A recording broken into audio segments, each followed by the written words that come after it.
Today we're looking at sci-fi skirmish scenarios by John Lambshead. Now, I've reviewed one of John's previous books on the channel where we looked at his 1 hour skirmish war games, and this is a perfect companion for them. We've also done an interview with John, so you can find those on the channel. I'll put links in the description and at the end. Feel free to have a look at them. Now, this one is very interesting. It's a very generic set of scenarios. So working it through, came out at the tail end of 2022.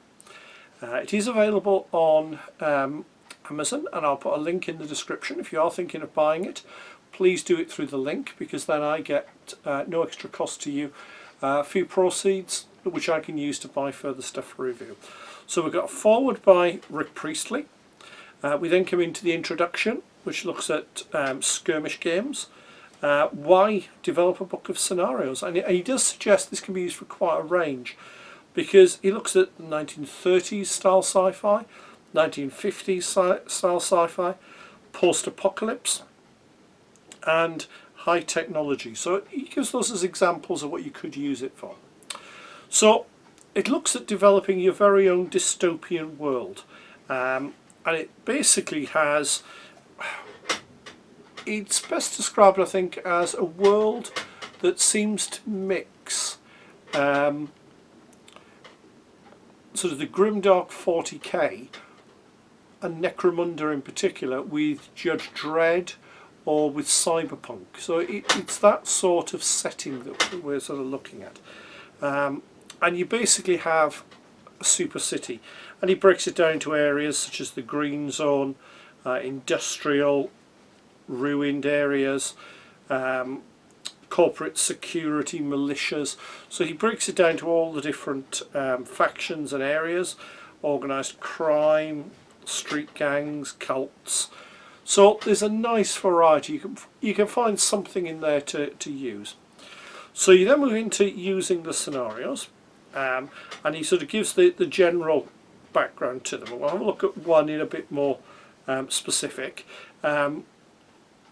It's very general. It's not designed for any one particular set of rules. For example, for game length, he says work out what your average game length is, and then modify it to suit. So for example, the Grimdark Far Future Firefight has a normal thing of 4 turns, so you'd use that. If it doesn't have a set number of turns, then it says to use 6. They're the base rules. That's modified by the scenarios. So there are 36 scenarios. Now the 36 scenarios, if you're good at maths, that's a 6x6 matrix. So what you do is you basically roll 2d6, one as tens, one as units. So we'll pick one at random. 3-6 drone dance. So a corporation's got a secret compound in the sprawl, developing illegal, fully autonomous AI for use in miniaturized suicide assassination drones using face recognition technology. I like the way this is going. You could even play that one potentially as a modern setting. So they had a breakthrough. They've tested the software. Unfortunately, a corrupt employee has sold the information to a rival corporation and the entry codes for the drone. So as soon as the test flight starts off, they hack into the drone, shutting out the original controllers. However, it doesn't quite go to plan. They struggle to actually input the new directional codes on it. So the machine's wandered off course and then has adopted a search pattern for a non-existent target. It just keeps bouncing around the grid. So both factions have tried to switch off the drone, but it hasn't worked. So end result, both corporations send out a force to get the drone. So it's placed in the middle of the playing area, and the two forces set up, looking at the map, coming on the short edge on each side. So it suggests you could run it in industrial, ruins, or in the barrens. Game length, now this one doesn't use the variable game length, it's play until someone wins. And you win by one of your models carrying the drone off your own area. So it's got some additional special rules. Players move the drone at the start of each of their player turns. The drone moves 2d6 inches in a random direction indicated by a direction die.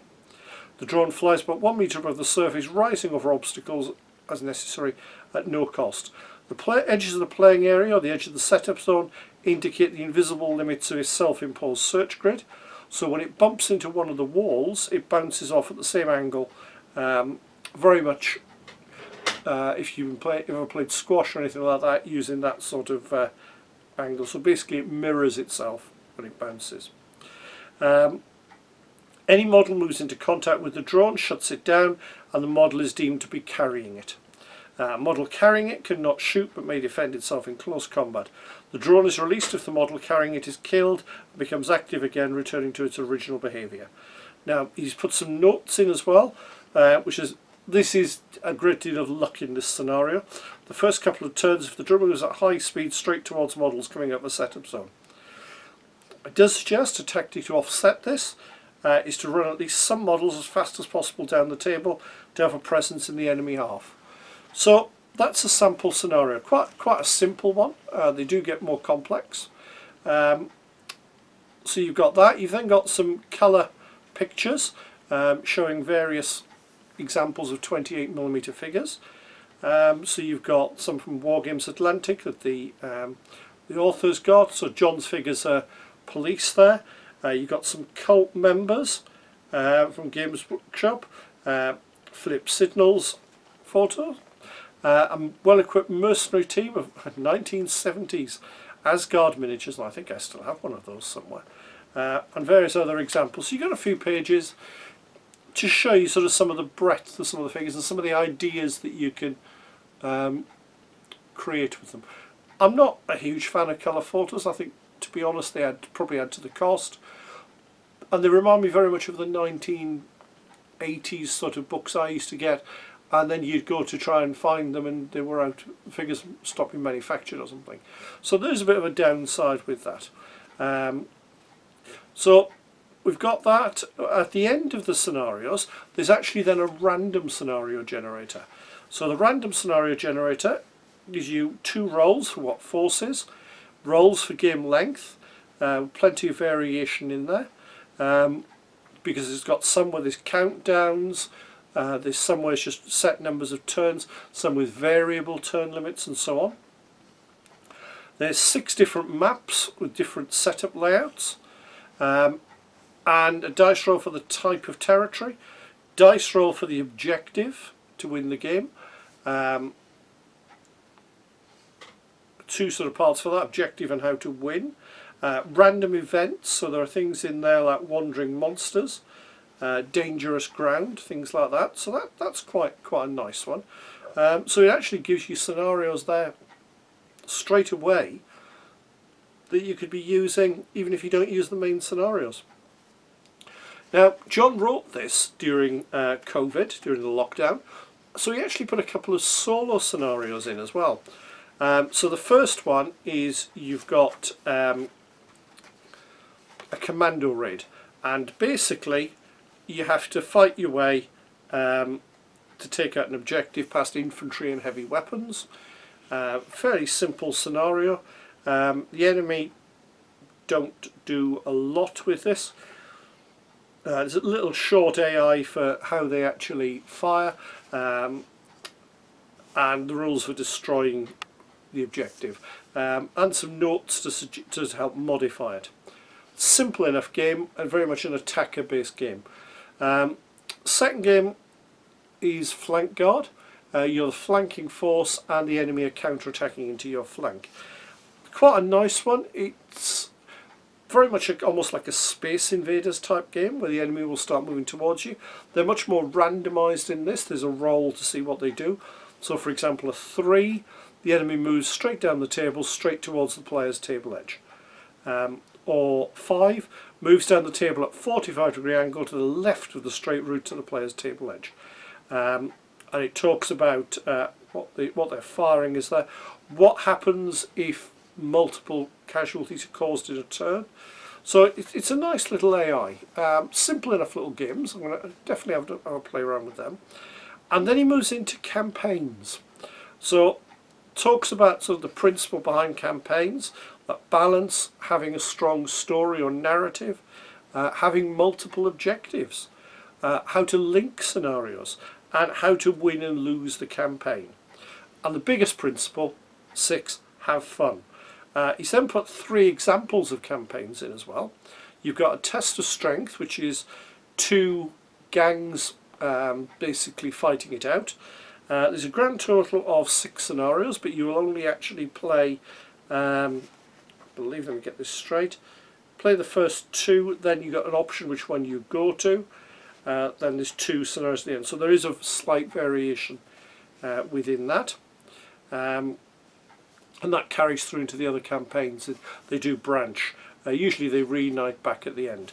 You then got corporate rivalry with 2 corporate gangs, similar to the individual scenario we talked about. They're quite straightforward again, but he suggests using proxies and things like that rather than the corporations getting involved directly, giving you more variation in what forces you can have. You've then got the Cult of the Promised Utopia, which is a cult versus, well, pretty much whoever, I think.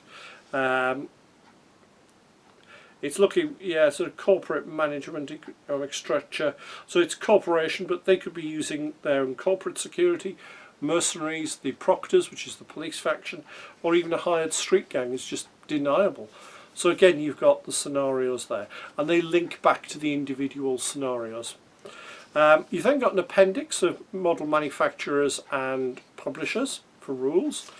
Mentions about 3D printing as well, which is quite nice. Talks about the models. Quite a nice list of the currently available models, and obviously it's more useful now, as I said.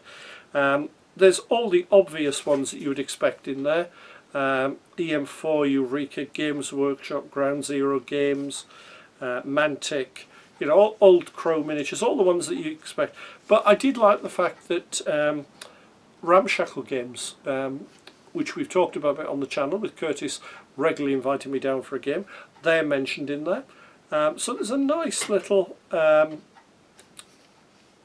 sort of list of what you've got there. And what I did appreciate after that was then there was a 15mm list of figures. Now 15mm was how sci-fi gaming started. Some of you may remember the old Traveller figures and Laserburn, which grew into what became the first editions of 40k. So it's nice to see some 15mm examples in there as well. And if you're on a budget, 2x2 tabletop, you can convert your rules to short ranges. You've got a kitchen table game. You've then got some MDF kit suppliers. So, one quick battery change later. We've now got the last little bit, which is just typical of my timing, the way that it died just at the end. You've got the rules, suggested rules. You've got rules with associated figure ranges, all the sort of ones you'd expect in there, things like Dead Zone, Judge Dredd, Necromunda, they're there, and then the generic rules. Quite some interesting ones in there, things like Black Ops from Osprey, Gaslands. Well, that was an unusual one. I wouldn't have thought of Gaslands for this, but I suppose using vehicles rather than individual figures might do it nicely. 1 Hour Skirmish Wargames by John himself, which I think is probably the best option for a lot of these, although ironically they don't work particularly well for the solo games because of the choosing which figures to activate. Other ones in there, Stargrave, yeah, it's a fairly obvious one. One that I think is quite a good option for this, it's not listed in this one. Again, it's by the channel's friend Curtis, is the mini gangs. That would work incredibly well with this. If you wanted to introduce new players to a sci-fi skirmish game, mini gangs is probably an ideal one, particularly in the basic level. So you've got all of those options as well. They're generic, the scenarios. Most gaming settings have a dystopian setting, and this just will kick nicely into that. Doesn't mention either as well the one-page rules. The Grimdark Far Future Firefight, that's another good option. So it's a toolbox really, and it stops you playing the same games over and over again. Yes, some of them are going to be unbalanced, yes there is luck involved, but at the end of the day it's a fun, simple book which will give you a lot of old-fashioned fun. And what I mean by that, for those who have been gaming as long as I have, go back to the early days of Rogue Trader, the first edition 40k. All the randomness that came out then. You could start pulling some of them in. I mean, I would love to see the Psychic Circus, I can't remember the full name of it, and the A Certain Inquisitor, which managed to break 3 trademarks names all in one go. Things like that. It's that sort of game. Hopefully you've enjoyed the video. If you have, please click on the like button below so that I know what people like and I know what to make more of. Alternatively, if you've enjoyed it and think you'd like to see more, please click on the subscribe button. That way you get notified by YouTube whenever I bring out a new video. And you never know, there might be something in there that you hadn't considered, because I do cover a variety of things on the channel.